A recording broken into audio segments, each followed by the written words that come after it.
Hello बच्चों, अपने सामने ये जो क्वेश्चन है इसके अंदर अपन को देखो हाइड्रोजन लाइक एटम की बात हो रखी है। ठीक है, इसमें मेड ऑफ द प्रोटोन है एंड एक हाइपोथेटिकली क्या है पार्टिकल है जिसका मास क्या है, ट्रिपल मास है किसका, इलेक्ट्रॉन का है, हैविंग चार्ज ऑफ इलेक्ट्रॉन। ठीक है, चार्ज सेम है लेकिन मास उसका ट्रिपल है। बोर का एटॉमिक मॉडल यूज करना है और आपको पॉसिबल ट्रांजेक्शन निकालना है hypothetical particle to the first excited state का मतलब सेकंड लेवल हो गया।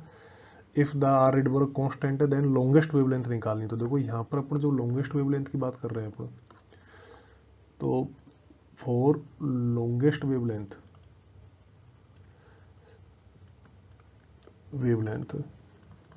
उसके लिए ट्रांजेक्शन देखो, पहला वाला लेवल तो अपने पास में हो गया सर 2, जिसको अपन बोल रहे हैं first excited state.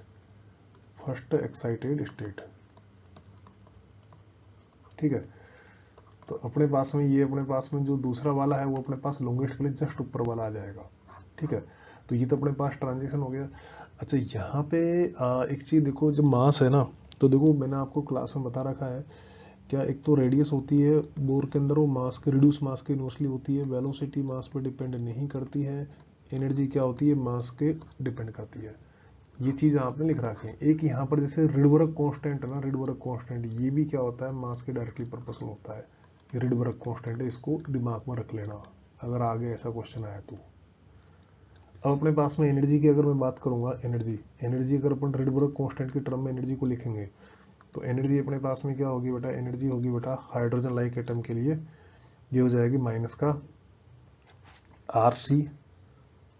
Are C H Z square अपन में एन स्क्वायर। अब जेड तो देखो अपने पास में यहाँ पर कितना हो गया बेटा, 1 हो गया, क्योंकि इसने दे नहीं रखा हाइड्रोजन जैसा ही है तो Z1 हो गया। तो अपने पास में E की जो वैल्यू हो गई वो अपने पास में क्या हो गया बेटा, माइनस का आर सी एच अपन में एन स्क्वायर हो गया।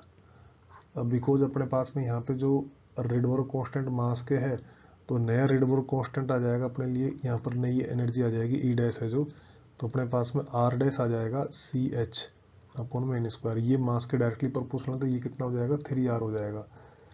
तो यहाँ पर 3R सी एच अपन में क्या हो जाएगा, एन स्क्वायर हो जाएगा। इस तरह से अपन इसको लिख सकते हैं।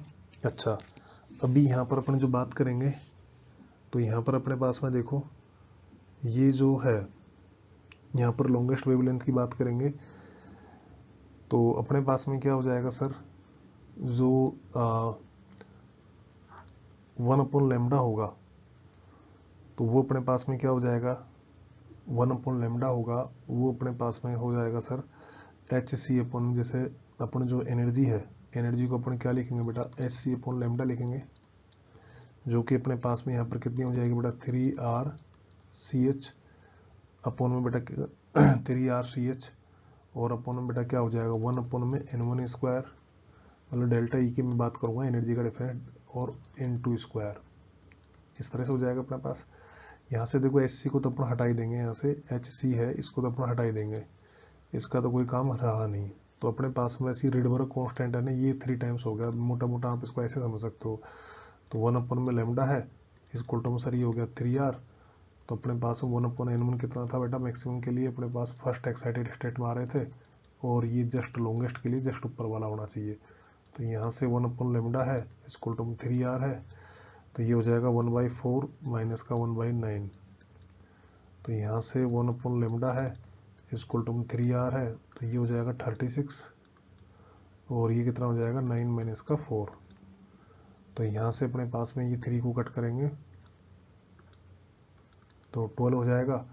तो ये ऊपर आएगा बेटा 5/12 आएगा, कितना आएगा 5/12। तो अपन को किसकी वैल्यू निकालनी, इंटू मार भी चल रहा है, तो अपने पास में लेमडा की वैल्यू कितनी हो जाएगी बेटा, तो जो अपने पास लेमडा की वैल्यू हो जाएगी 12/5R, जो इस क्वेश्चन क्या हो जाएगा करेक्ट ऑप्शन हो जाएगा। तो अपन को देखो ज़्यादा टेंशन नहीं करनी है आपके लिए, तो ये समझ लो जो अपन लेमडा में जो यहाँ पर R लिखते थे ना उसकी जगह पर क्या आ गया 3R आ गया, वो भी इसकी वजह से। ठीक है, तो बाकी सारी चीज़ें जैसा आप करते आए हो वैसे ही है। Thank you.